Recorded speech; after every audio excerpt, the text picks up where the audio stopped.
Lumalangoy sa karagatan na parang di na kayang huminga at kinakaya lahat na buhatin ng bakal at kailangan mulain ng tingga para meron kang maayos na maitapon sa pangangailangan. Pati sa dadaanan, kailangan mong lumaban para sa kinabukasan.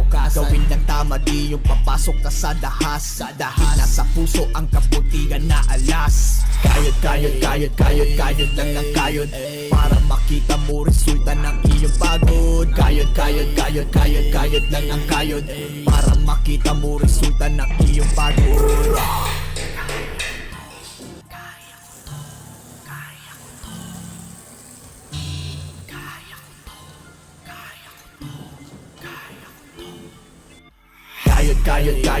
Kayod lang ng kayod para makita mo resulta ng iyong pagod. Kayod lang ng kayod para makita mo resulta ng iyong pagod.